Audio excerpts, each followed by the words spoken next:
కొంతమందికి దాంట్లో కూడా అవ్వలేదు అంటే మేము ఇక్కడ చాలా కొంతమందికి హార్మోన్ ఇంజెక్షన్స్ కూడా ఇస్తాం. ఇక్కడ ఇంకో మెయిన్ అడ్వాంటేజ్ ఏఆర్సీలో ఏంటంటే ఆండ్రాలజీకి కూడా మేము ప్రాపర్గా ఇవాల్యుయేట్ చేసి ఆండ్రాలజీ కూడా ఇక్కడే ట్రీట్మెంట్ ఇస్తాం. ఇప్పుడు ఆండ్రాలజీ కోసం వేరే దగ్గరికి పంపించి అక్కడ ట్రీట్మెంట్ తీసుకోవాలని ఇక్కడ ఆండ్రాలజీ స్పెషలిస్ట్ కూడా ఉన్నారు కాబట్టి ఆండ్రాలజీకి వేరే దగ్గర పంపించాల్సిన అవసరం. కొంతమంది కౌంట్ చాలా తక్కువ ఉంటుంది. చాలా తక్కువ ఉన్న వాళ్ళకి మేము ఏం సజెస్ట్ చేస్తాము అంటే అది కూడా 2 లెవెల్స్లో చూడొచ్చు. బార్డర్ లైన్లో ఉంది, మనం మెడిసిన్స్తో కూడా తగ్గట్లేదు అంటే ఐఏ ప్రొసీజర్ వెళ్ళొచ్చు. ఐఏ ప్రొసీజర్లో ఏంటంటే నార్మల్ కన్నా మనకి ఐఏ ప్రొసీజర్లో స్పర్మ్స్ వాష్ చేసి యూట్రస్లో ఇంజెక్ట్ చేస్తాం కాబట్టి కొంచెం క్వాలిటీ బెటర్గా ఉంటుంది. సో అందుకు ఐఏ ప్రొసీజర్ కూడా వాడతాం. సో అది కాకుండా ఇంకా చాలా కణాలు తక్కువ ఉన్నాయి అన్న వాళ్ళకి మేము ఏం ప్రొసీజర్ చేస్తామంటే ఐవీఎఫ్లో ఏంటంటే జస్ట్ మనకు ఫ్యూ కౌంటబుల్ స్పర్మ్స్ ఉండి అది కొంచెం మార్ఫాలజీ బాగుంటే చాలు, మనం ఆ స్పర్మ్స్ తీసుకొని ఇక్సీ ప్రాసెస్లో కన్సీవ్ అయ్యే ఛాన్స్ ఉంటుంది. బయట ఏంటంటే ఐవీఏ ప్రాసెస్ చాలా తక్కువ మిలియన్ కూడా చేసి ఫెయిలియర్ అయ్యి వాళ్ళు ఉంటారు. సో అట్లాంటి వాళ్ళకి ఏంటంటే డైరెక్ట్గా test tube baby ICSI process చేస్తే సక్సెస్ రేట్ చాలా ఉంటుంది. ప్లస్ ఇక్కడ మేము ఇంకోటి ఏంటంటే ఆ sperm qualities, semen analysis, count, motility చూసి స్పర్మ్ సెలెక్షన్కి డిఫరెంట్ మెథడ్స్ వాడతాము. అండ్ ఎగ్లో స్పర్మ్ ఇంజెక్ట్ చేయడానికి కూడా డిఫరెంట్ మెథడ్స్ వాడతాం. దానికోసం మేము డైరెక్ట్గా ఎంబ్రియాలజిస్ట్ కూడా ఇక్కడే ఉంటారు. సో కావాలంటే వాళ్ళ ఎంబ్రియాలజిస్ట్ దగ్గర కూడా కన్సల్ట్ చేసి దాన్ని బట్టి ప్రొసీడ్ అవ్వచ్చు. సో ఇక్కడ సపరేట్ బ్రాంచెస్ అలా ఏమి ఉండవు, అన్నీ ఒకటే సెటప్ లాగా. అంటే ఎంబ్రియాలజిస్ట్, ఆండ్రాలజీ, గైనకాలజిస్ట్ అంతా ఒకటే ఉండేటప్పటికి పేషెంట్స్ కూడా చాలా ఫీజిబుల్ ఉంటుంది. అంటే ఇప్పుడు స్పర్మ్ చాలా కౌంట్ తక్కువ ఉంది, మొటిలిటీ తక్కువ ఉంది అంటే వెంటనే ఇప్పుడు ఏం చేయాలి, బయట ఎక్కడో వెళ్ళి కన్సల్ట్ అవ్వాలని లేదు.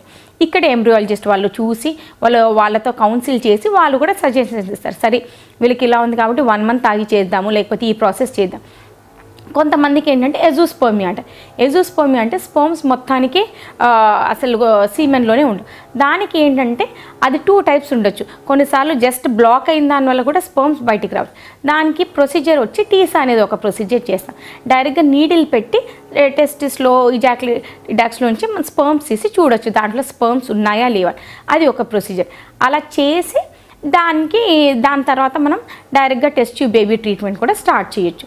సో ఈ బేసిక్స్ ప్రొసీజర్స్తో మేల్ ఇవాల్యుయేషన్తో చాలామంది కన్సీవ్ అయిన వాళ్ళు ఉన్నారు. సో మనం మర్చిపోవద్దు ఏంటంటే ఎప్పుడైనా ఇన్ఫర్టిలిటీకి ఇవాల్యుయేట్ చేయాలి అంటే ఇద్దరి మేల్ ఫీమేల్, భార్య భర్త ఇద్దరిని ఈక్వల్గా ఇవాల్యుయేట్ చేయాలి.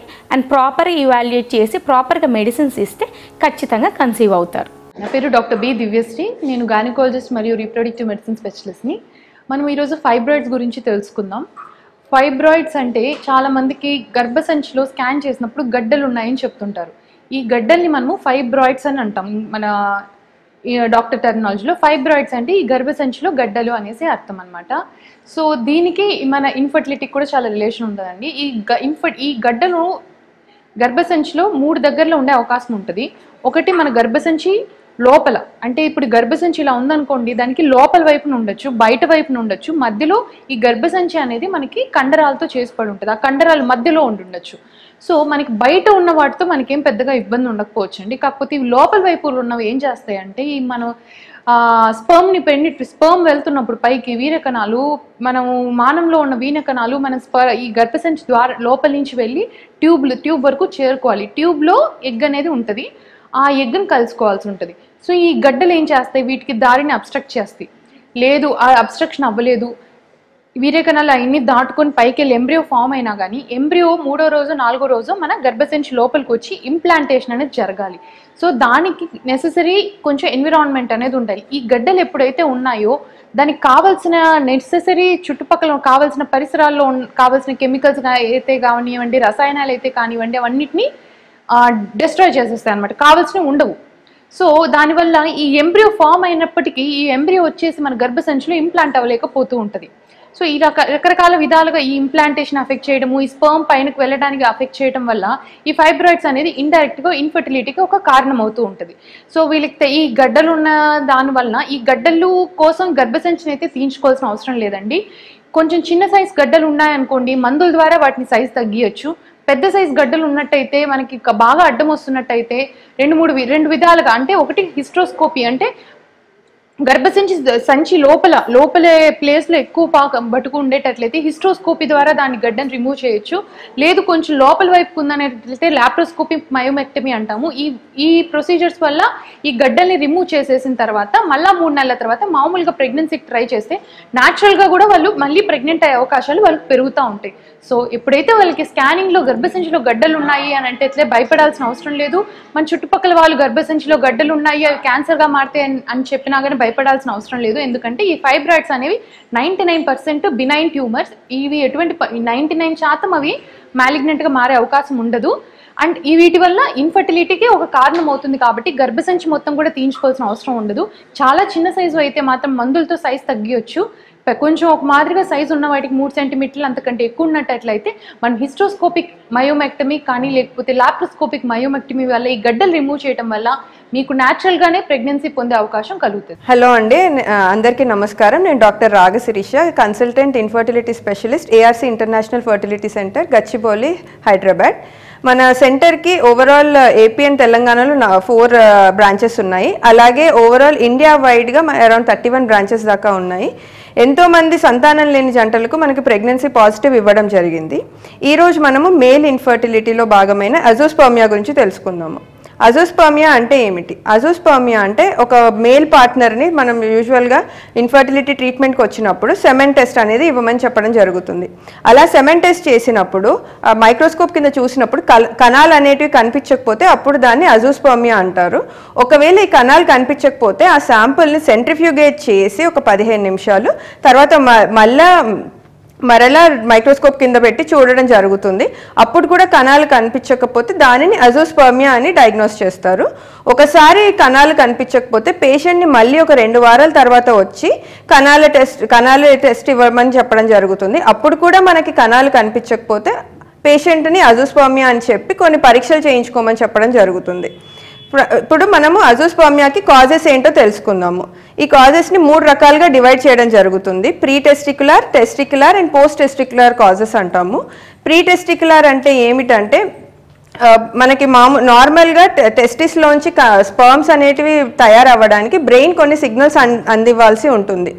ఒకవేళ ఈ సిగ్నల్స్ అనేటివి టెస్టిస్ వరకు వెళ్ళకపోతే అప్పుడు కణాలు అనేటివి తయారు చేయడం జరగదు. అప్పుడు దాన్ని ప్రీ టెస్టిక్యులర్ కాజెస్ కింద డివైడ్ చేస్తామన్నమాట.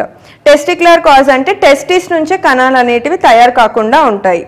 పోస్ట్ టెస్టిక్యులర్ అంటే ఈ తయారైన కణాలు టెస్టిస్లోంచి బయటకు రావడానికి ఏదో అడ్డంకి ఉన్నది అని అర్థం అనమాట. దానిని అబ్స్ట్రక్టివ్ అజోస్పర్మియా అని కూడా అనడం జరుగుతుంది. దీన్ని ఎలా వేరే ఇన్వెస్టిగేషన్స్ ఏం చేస్తాము? ఇప్పుడు pre testicular and testicular causes గురించి తెలుసుకోవడానికి మనం కొన్ని హార్మోన్ పరీక్షలు అనేటివి చేయాల్సి ఉంటుంది. లైక్ FSH, LH, టెస్టోస్టిరాన్ లాంటి హార్మోన్ పరీక్షలు చేస్తాము. అలాగే అల్ట్రాసౌండ్ స్క్రాటమ్ అనేది చేస్తాము. దీని ద్వారా టెస్టిస్ సైజ్ ఎంత ఉన్నది, అడ్డంకి ఏమన్నా ఉందా అని చూసుకుంటూ ఉంటాం అన్నమాట. ఇలా టెస్ట్ చేసిన తర్వాత దాన్ని ఏ కాజ్ కింద అనేది డివైడ్ చేసుకొని దానికి తగ్గట్టుగా ట్రీట్మెంట్ అనేది ఇవ్వడం జరుగుతుంది. ఇప్పుడు సపోజ్ పేషెంట్కి ప్రీ టెస్టిక్యులర్ అంటే బ్రెయిన్ నుంచి సిగ్నల్ అందడం లేదు అనుకుందాం. అలాంటి పేషెంట్స్కి మనం బ్రెయిన్ నుంచి రావాల్సిన సిగ్నల్స్ని ఇంజెక్షన్స్ ద్వారా ఇవ్వడం జరుగుతుంది. లైక్ FSH ఇంజెక్షన్ అంటాము, HCG ఇంజెక్షన్స్ అంటాము. ఇలా ఇంజెక్షన్స్ ఇచ్చిన తర్వాత 2-3 నెలల తర్వాత పేషెంట్కి మళ్ళీ సెమెన్ టెస్ట్ చేస్తాము. కొంతమంది పేషెంట్స్కి అలా టెస్ట్ చేసిన తర్వాత సెమెన్లో స్పర్మ్ అనేది కనిపిస్తుంది. అలా కనిపించిన జంటల్ని న్యాచురల్కి కానీ అలాగే IUI కన్సెప్షన్కి కానీ అడ్వైస్ చేయడం జరుగుతుంది. ఇప్పుడు ఒక patient suppose testicular cause of అజోస్పర్మియాతో మన దగ్గరకు వచ్చారు అనుకుందాం. అలాంటి పేషెంట్కి మనము అర్లీగా డయాగ్నోస్ చేస్తే కొన్ని సర్జికల్ ప్రొసీజర్స్ ద్వారా స్పర్మ్స్ అనేటివి బయటకు తీయడం జరుగుతుంది. లైక్ టీసా అంటాం అనమాట. బీజల్ నుంచి చిన్న ఇంజెక్షన్ వేసేసి బయటకు తీయడం జరుగుతుంది. ఇంకొన్ని కేసెస్లో పోస్ట్ టెస్టిక్యులర్ కాజెస్ అంటే అబ్స్ట్రక్టివ్ అజోస్పర్మియా, వీళ్ళల్లో ట్రీట్మెంట్ అనేది చాలా ఈజీగా చేయడం జరుగుతుంది అండ్ సక్సెస్ రేట్ అనేది కూడా బాగుంటుంది మనకి. సో వీళ్ళల్లో ఏం చేయొచ్చు అంటే బీజం లేదా ఎపిడిడమిస్లో చిన్న ఇంజెక్షన్ లాగా వేసి స్పర్మ్స్ అనేటివి బయటకు తీస్తాము. అంటే టీసా అంటాము, పీసా, మీసా ఇలాంటి రకరకాల ట్రీట్మెంట్స్ ద్వారా స్పర్మ్స్ అనేటివి తీసి ఫీమేల్ పార్ట్నర్కి IVF చేసి మనము ప్రెగ్నెన్సీ అనేది వచ్చేలాగా చేయడం జరుగుతుంది. సో ఫైనల్గా అజోస్పర్మియా ఉంది అనేసి ఎవరు బాధపడాల్సిన అవసరం లేదు. మనకి వాళ్ళకి ఏ కాజ్ వల్ల అజోస్పర్మియా వచ్చింది అండ్ అర్లీగా డయాగ్నోస్ చేస్తే మనం వాళ్ళకి ఖచ్చితంగా ప్రెగ్నెన్సీ అనేది ఇవ్వడానికి వీలవుతుంది. ఇలాంటి చాలా మంది జంటలకు ఏఆర్సీ ఫర్టిలిటీ సెంటర్లో ప్రెగ్నెన్సీ అనేది పాజిటివ్గా ఇవ్వడం జరిగింది.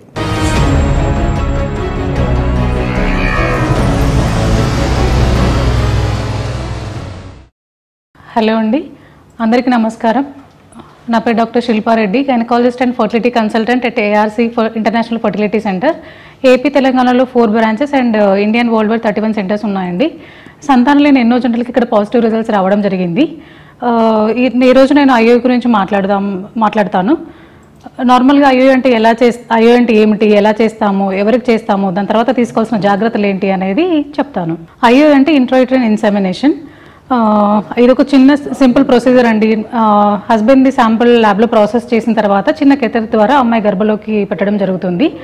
అసలు ఎవరికి చేస్తాము అంటే న్యాచురల్ సైకిల్ అంటే ఒక 6 months న్యాచురల్గా ట్రై చేసిన తర్వాత కూడా టాబ్లెట్స్ తీసుకొని ట్రై చేసిన తర్వాత కూడా ప్రెగ్నెన్సీ రాలేదు, ట్యూబ్స్ బాగున్న ప్రెగ్నెన్సీ రాలేదు అన్నప్పుడు కానీ, మైల్డ్ మేల్ ఫ్యాక్టర్ ఇన్ఫర్టిలిటీ అంటే స్పర్మ్ది కౌంట్ కానీ కదలికలు కానీ కొంచెం బార్డర్ లైన్ ఉన్నప్పుడు కానీ, లేకపోతే మైల్డ్ ఎండోమెట్రియోసిస్ అంటే నార్మల్గా గర్భసంచి పొర అనేది దాని ప్లేస్లో ఉండకుండా కొన్నిసార్లు ట్యూబ్స్లో ఉండడం కానీ, లేకపోతే ఓవరీస్లో ఉంటే సిస్ట్లు ఫామ్ అవ్వడం కానీ జరుగుతుంది. అలాంటి కండిషన్స్లో కానీ, నార్మల్గా సెక్షువల్ డిజార్డర్స్ అంటే భార్యాభర్తలు ఏమైనా కలయిక సమయంలో ఇబ్బంది ఉన్నప్పుడు కానీ, హస్బెండ్కి శాంపిల్ రిలీజ్ అవ్వడం ప్రాబ్లం ఉన్నప్పుడు, అంటే ఎరెక్టైల్ డిస్ఫంక్షన్ కానీ, ఎజాక్యులేటెడ్ ప్రాబ్లమ్స్ కానీ, వైఫ్లో భయాలు అంటే వెజనిస్మస్ ఉన్నప్పుడు కానీ చేస్తాము. ఇంకా కొన్నిసార్లు ఏంటంటే ఆడవాళ్ళలో గర్భకోశ ముఖ ద్వారం అనేది టైట్గా ఉండడం జరుగుతుంది. అలాంటి కండిషన్స్లో కూడా చేస్తాము. అసలు ఐవీ ప్రొసీజర్ చేయడానికి ముందు చూసుకోవాల్సినది ఏంటి అంటే అసలు ట్యూబ్స్ అనేది ఓపెన్ ఉన్నాయా లేదని చెక్ చేస్తాము చిన్న హెచ్ఎస్జీ టెస్ట్ ద్వారా. దీంట్లో నార్మల్గా ఏంటి అంటే ఫర్టిలైజేషన్ మనకు ట్యూబ్లో జరుగుతుందండి. అంటే అమ్మాయికి ఎగ్ రిలీజ్ అయ్యే టైంలో కనుక ఇంటర్కోస్ట్లో ఉన్నప్పుడు స్పర్మ్స్ అనేవి వెజనల్లో రిలీజ్ అవుతాయి. అలాగే ట్యూబ్ అనేది ఎగ్ని తీసుకొని ట్యూబ్లో ఉంచుతుంది. స్పర్మ్స్ అనేవి ట్యూబ్ దాకా రీచ్ అయ్యి ఎగ్ని మీట్ అవుతుంది. అక్కడ ఫామ్ అయిన భ్రూణ అనేది మళ్ళీ వెనక్కి వచ్చి గర్భకు అత్తుకుంటుంది. దాన్ని ఇంప్లాంటేషన్ అంటాము. అసలు ఐవీఎఫ్ ప్రొసీజర్ ఎలా చేస్తాము అంటే నార్మల్గా అమ్మాయిని సెకండ్ డే రోజు స్కాన్ చేసి స్టార్ట్ అవుతుంది. సెకండ్ డే స్కాన్ చేసిన తర్వాత అమ్మాయిది గర్భ నార్మలే ఉందా, లేకపోతే ఎగ్స్ అది ఓవరీస్లో ఏమన్నా యాంటల్ ఫాలికల్ కౌంట్ చెక్ చేస్తాం, ఎగ్ నెంబర్స్ ఏమైనా కరెక్ట్ ఉన్నాయా లేదా చెక్ చేసుకొని, అలాగే హస్బెండ్ది కూడా సీమెన్ కౌంట్ అండ్ కదలికలు బాగున్నాయా లేదా చెక్ చేసుకొని స్టార్ట్ చేస్తాము. అమ్మాయికి 5 రోజుల టాబ్లెట్స్ ఇవ్వడం జరుగుతుంది. దాని తర్వాత 8వ రోజు నుంచి స్కాన్ చేస్తాము. దాంట్లో అమ్మాయిది ఎగ్ డెవలప్మెంట్ కరెక్ట్గా ఉందో లేదా అని చెక్ చేసుకుంటాము. ఎప్పుడైతే ఎగ్ అనేది రెడీగా ఉంటుందో ఆ టైంలో రిలీజ్ అవ్వడానికి ట్రిగర్ ఇంజెక్షన్ ఇవ్వడం జరుగుతుంది. అమ్మాయిది స్కాన్లో ఎగ్ రిలీజ్ అయ్యేది కన్ఫర్మ్ చేసుకున్న తర్వాత హస్బెండ్ది శాంపుల్ తీసుకొని మేము ల్యాబ్లో ప్రాసెస్ చేసి బెస్ట్ మోడల్ స్పర్మ్స్ అనేవి చిన్న కెథర్ ద్వారా అమ్మాయి గర్భంలోకి పెట్టడం జరుగుతుంది. ఆ టైంలో ఏంటి అంటే అమ్మాయిని వాటర్ తాగి బ్లాడర్ ఫుల్ చేసుకొని రెడీగా ఉండమని చెప్తాము.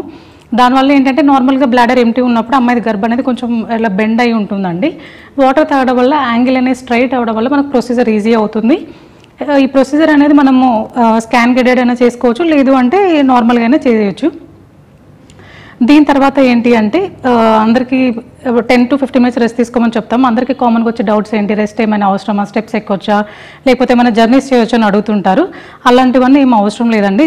మేము అడ్వైజ్ చేసేది అయితే ప్రొజెస్ట్రాన్ సపోర్ట్ అనేది ఇస్తాము. ప్రెగ్నెన్సీ వచ్చిందంటే సపోర్ట్ చేయడానికి ప్రొజెస్ట్రాన్ టాబ్లెట్స్ అనేది ఇవ్వడం జరుగుతుంది. దాని తర్వాత ఒక 14 daysకి టెస్ట్ చేయడం జరుగుతుంది. ప్రెగ్నెన్సీ ఉందా లేదని కన్ఫర్మ్ చేస్తాము.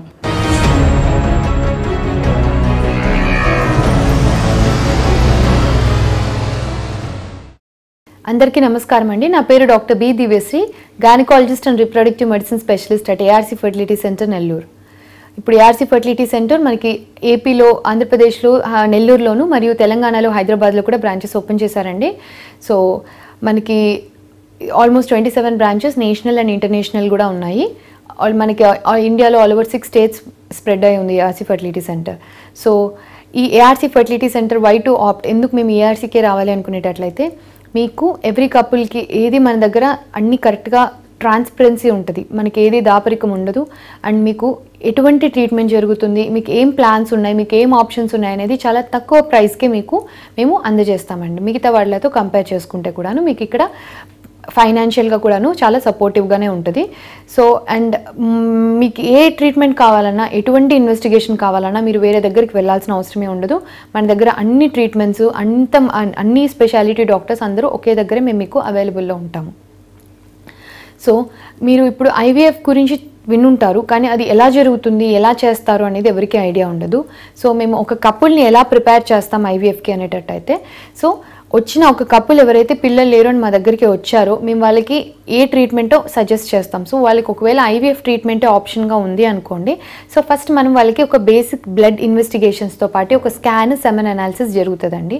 బేసిక్ కొన్ని హార్మోన్స్ అన్ని, అంటే వాళ్ళ లోపల హార్మోన్స్ ఎలా ఉన్నాయి అండ్ ఒక బేసిక్ ఎగ్ రిజర్వ్ ఎలా ఉంది, అంటే ఓవరీలో వాళ్ళకి ఇంకా ఎంత ఎగ్ రిజర్వ్ ఉంది అనేది ఒక బ్లడ్ టెస్ట్ చూస్తామండి. తర్వాత ఒక బేసిక్ స్కాన్, సెమెన్ అనాలిసిస్ ఇవన్నీ చూసిన తర్వాత ఈ బ్లడ్ ఇన్వెస్టిగేషన్స్ అన్నీ నార్మల్గా ఉన్నాయి అనుకునేటట్లయితే వాళ్ళకి కొన్ని బేసిక్ మెడిసిన్ స్టార్ట్ చేస్తాము. స్టార్ట్ చేసిన తర్వాత పీరియడ్స్ అయిన సెకండ్ డే నుంచి ఈ ఐవీఎఫ్కి ఒక ప్లాన్ ట్రీట్మెంట్ స్టార్ట్ అవుతుందండి. సో ఐవీఎఫ్కి ఏంటంటే మనకి పీరియడ్స్ అయిన సెకండ్ డే ఒక స్కాన్ చూసుకొని వాళ్ళకి ఎంత ఎగ్ కౌంట్ ఉంది ఆ మంత్కి అనేది చూసుకుంటాము. చూసుకున్న తర్వాత యాంట్రల్ ఫాలికల్ కౌంట్ అంటాము. అదంతా బాగుంది, అంతా సింక్రోనస్గా ఉంది అనుకునేటట్లయితే మనము ఇంజెక్షన్ స్టార్ట్ చేస్తాం వాళ్ళకి. ఆ ఇంజెక్షన్స్ ఆల్మోస్ట్ 10 to 12 days వరకు వెళ్తాయి. మధ్యలో స్కానింగ్స్ ఉంటాయండి.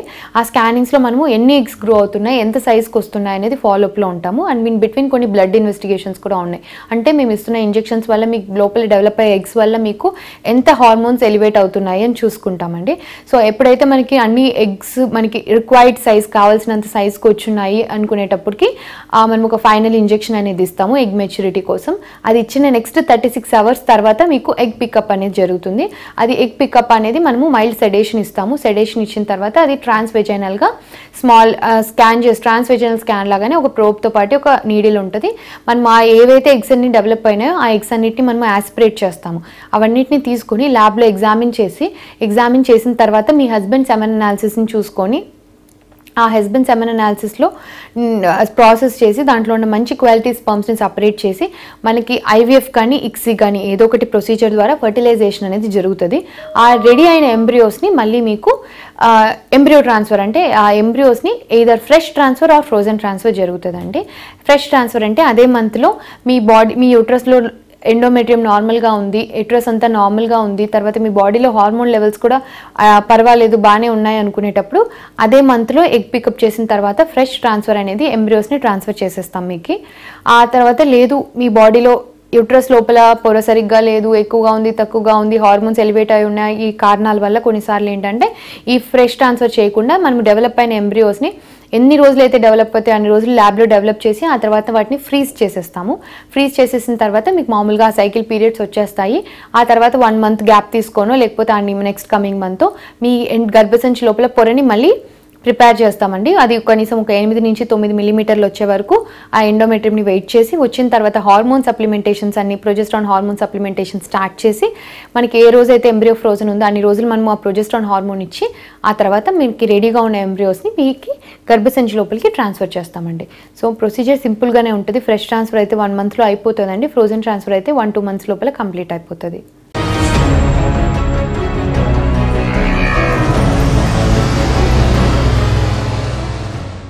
ఇప్పుడు మనము ఐవీఎఫ్ అంటే ఏంటి, ఇక్సీ అంటే ఏంటి, ఐవీఎఫ్కి ఇక్సీకి డిఫరెన్స్ తెలుసుకుందాము, ఎవరికి అవసరం అనేది. ఐవీఎఫ్ అంటే ఇన్ విట్రో ఫర్టిలైజేషన్, ఇక్సీ అంటే ఇంట్రాసైటోప్లాస్మిక్ స్పర్మ్ ఇంజెక్షన్.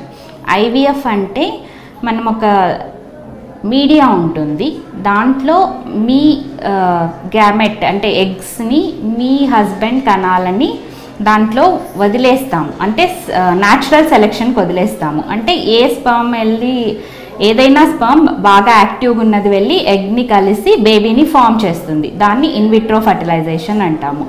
ఇక్సీ అంటే ఏంటంటే మేము ఒక మంచి ఎగ్ని తీసుకొని ఒక మంచి స్పర్మ్ని తీసుకొని మేమే స్పర్మ్ని ఎగ్లోకి రిలీజ్ చేస్తాము, ఇంజెక్షన్ లాగా చేస్తామన్నమాట. దాని ద్వారా హై సక్సెస్ రేట్ ఉంటుంది. ఇలా ఐవీఎఫ్ ఇక్సీ ఏ పద్ధతి ద్వారా ఫామ్ అయినా బేబీని మళ్ళీ గర్భసంచిలో తీసుకొని వెళ్ళి పెడతాము. ఇక్సీ ద్వారా హై సక్సెస్ ఉంటుంది. ఇప్పుడు అన్ని ఐవీఎఫ్ సెంటర్స్లో మ్యాక్సిమం ఇక్సీయే చేస్తున్నాము. మా దగ్గర కూడా ఇక్సీయే చేస్తాము. అండ్ ఈ ఐవీఎఫ్ అనేది ఎవరికి అవసరం అంటే ఏజ్ ఎక్కువ ఉన్న కపుల్స్ యూజువల్గా, అంటే ఇప్పుడు 40 years దగ్గరకు వచ్చేసాయి, మ్యారేజ్ అయ్యి 10 years అట్లా అయిపోతుంది, వాళ్ళకి ఎగ్ సైజు కౌంట్ సైజు తగ్గిపోతూ ఉంటాయి పోను. అండ్ ప్రీవియస్గా ఐయుఐ ఫెయిల్యూర్ అయి ఉంటుంది, ఆల్రెడీ 3 times 4 times ట్రై చేసి ఉంటారు కొన్ని ఎక్కడైనా ఐయుఐ అలాంటివి. వాళ్ళందరికీ ఐవీఎఫ్ బెస్ట్ అనమాట. ఎందుకంటే మనం ఐయుఐలో సక్సెస్ రేట్ చూసుకుంటే 15 to 20% మాత్రమే ఉంటుంది. ఐవీఎఫ్లో సక్సెస్ రేట్ చూసుకుంటే 70 to 80% ఉంటుంది. అంటే ఐయుఐ 10 members చేస్తే ఓన్లీ 2 members మాత్రమే సక్సెస్ అయ్యే ఛాన్స్ ఉంటుంది. ఐవీఎఫ్ 10 members చేస్తే 8 members సక్సెస్ అయ్యే ఛాన్స్ ఉంటుంది. అండ్ సక్సెస్ రేట్ చూసుకుంటే ఐవీఎఫ్కే ఎక్కువ ఉంటుంది. సో ఐయుఐ ఫెయిల్ అయిన వాళ్ళలో అండ్ ఏజ్ ఎక్కువ ఉన్న వాళ్ళలో అండ్ హస్బెండ్కి కౌంట్ నిల్ అని వచ్చి టెస్టిస్ నుంచి మనం స్పర్మ్స్ ఎక్స్ట్రాక్ట్ చేస్తే అలాంటి వాళ్ళల్లో మనం ఐవీఎఫ్ ప్రిఫర్ చేస్తాము.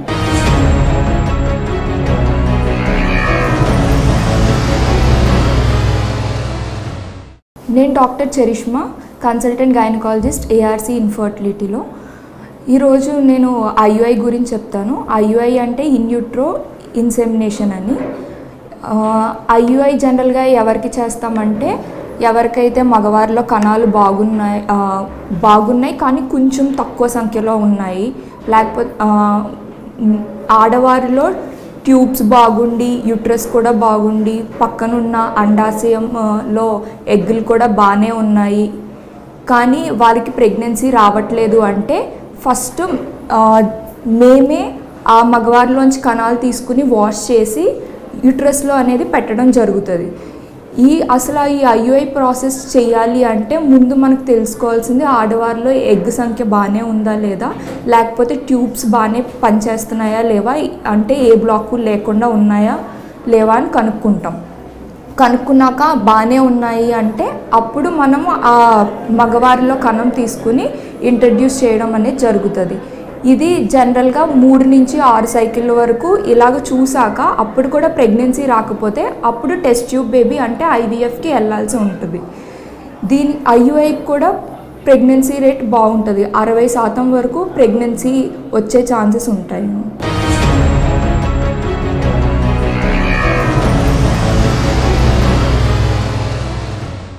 నా పేరు యమున, మాది ముంగిలిపట్టు, చంద్రగిరి మండలము.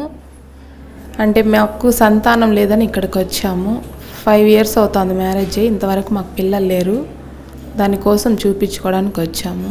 నా పేరు జ్యోతి, నేను తిరుపతి కొర్లగుంట నుంచి వచ్చాను. నాకు ఏఆర్సీ గురించి వేరే వాళ్ళు చెప్తే వచ్చాను. నేను ఆల్రెడీ ఒక 3 times వేరే హాస్పిటల్లో ట్రీట్మెంట్ తీసుకున్నాను. సరే ఇక్కడ ఒకసారి చూస్తామన్నారు కదా అనేసి చెక్ చేసుకుందాం అనేసి ఇక్కడికి వచ్చాను. అంతకుముందు అయితే నాకేం ఐడియా లేదు ఏఆర్సీ గురించి, వేరే వాళ్ళు చెప్తే ఇక్కడ ఫ్రీ ట్రీట్మెంట్ ఇస్తారు, బాగా చెప్తారు, చూస్తారన్నారని ఇక్కడికి వచ్చాను. మా పేరు వచ్చి అశోక్ కుమార్, మా వైఫ్ పేరు వచ్చి శారద. మాకి పెళ్ళై 3 సంవత్సరాలు అయింది. 3 సంవత్సరాల నుంచి ఎన్నో హాస్పిటల్ తిరిగినాం, ఎన్నో చేసినాం, కానీ ఎక్కడా కానీ సరిగా చూడలేదు కాబట్టి, ఏది సరిగా జరగలేదు కాబట్టి ప్రజెంట్ ఇప్పుడు ఇక్కడ చాలా చోట్ల చెప్పినారు, ఇక్కడైతే బాగా చూస్తారు, బాగా చేస్తున్నారని చెప్పేసి ఇన్ఫర్మేషన్ వచ్చింది. దానివల్ల మేము ఇక్కడికి వచ్చినాము, సక్సెస్ అవుతుంది అనుకుంటున్నాము. ఆ నమ్మకం పైనే వచ్చి చూడాలనుకుని ట్రై చేసినాం. ఆల్రెడీ సక్సెస్ అవుతుంది అనుకుంటున్నాం, 99% సక్సెస్ అనుకుంటున్నాం. అయిన తర్వాత దానికి నెక్స్ట్ రివ్యూలో వచ్చి నెక్స్ట్ ఇస్తాం. మాకు 3 ఏళ్ళు అవుతా ఉంది పిల్లలు లేక. ప్లస్ వచ్చేసి ప్రతి ఒక్క హాస్పిటల్లో చూపించాము. లాస్ట్కు అమ్మాయికి హెల్త్ బాగాలేక ఆపరేషన్ చేయించాము. ఆపరేషన్ చేయించేసి ఇప్పుడు తీపించుకోవాలనేసి మేము చాలాసార్లు ప్రయత్నిస్తే వాళ్ళు పర్వాలేదు, బాగుంటుంది, చేసుకోండి అది ఇది అని చెప్పారు. చెప్పిన తర్వాత మా దగ్గరికి ఇల్లు అదే పాంప్లెట్లు ఎత్తుకునేసి కొంతమంది ఉచితంగా చేస్తాము, ఉచితంగా చేపిస్తాము, సక్సెస్ అవుతుంది అని చెప్పారు. మేము ఇక్కడికి వచ్చాము. మాది వచ్చేసి తిరుపతి దగ్గర దామినేడు మాది. మేము అందుకే చూసుకుందాము, మంచి స్పెషలిస్ట్ హాస్పిటల్ అని చెప్పారు, మేము వచ్చి చూపించుకోవాలని వచ్చాము. నా పేరు మల్లికార్జున, మాది కడప జిల్లా ఓగులార్పల్లి మండలం నుంచి వచ్చాను. అన్ని హాస్పిటల్ తిరిగాము. ఇప్పుడు వేరే వాళ్ళు చెప్పింటే ఈ హాస్పిటల్కి వచ్చాము. ఇక్కడ బాగా ఉంటుందని చెప్పి అనుకుంటున్నాము. ఇంకేమైనా ఎవరికన్నా చెప్పాల్సిన చుట్టుపక్కల కూడా గ్రామాల్లో చెప్పి తెలిసిన వాళ్ళకి తొడుకొని వస్తాం ఖచ్చితంగా. I am Vineetha, I'm coming from Chandragiri.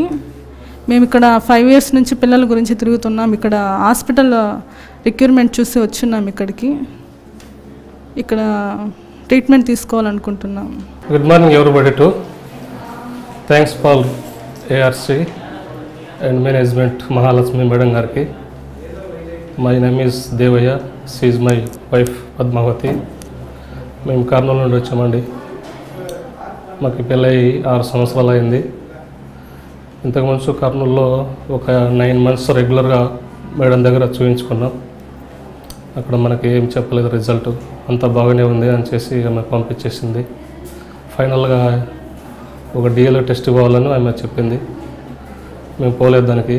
అంటే పెళ్ళైన 3 సంవత్సరాలకి అప్పుడు పోయినాం. ఇప్పటిదాకా ఎక్కడ కూడా పోలేదు. ఈ ఏఆర్సి అనేది మనకి మేము లైవ్ చూసాం. అక్కడ చూసి ఏఆర్సి అదే బెస్ట్ ఆఫ్ 10 హాస్పిటల్లో ఇదొకటిని మేము కూడా దాని గురించి తెలుసుకున్నాం. అయితే దీంట్లో సక్సెస్ రేట్ కూడా బాగుందన్నట్టుగా మేము కొంచెం కాన్ఫిడెంట్గా వచ్చేసాం. అయితే ఈరోజు 10వ తారీఖు మనకి జూలై 1 నుంచి 20వ తారీఖు వరకు ఫ్రీ క్యాంపస్ ఉన్నట్టుగా మేము దాన్ని అర్థం చేసుకున్నాం. ఫ్రీ క్యాంపస్లో మనకి కొన్ని టెస్టులు స్కానింగ్లు ఉంటాయని చెప్పి ఫ్రీగానే ఉంటామని చెప్పేసి చెప్పడం జరిగింది. అందువల్ల మేము స్కానింగ్ చేయించుకోవాలని ఈరోజు వచ్చేసినామండి.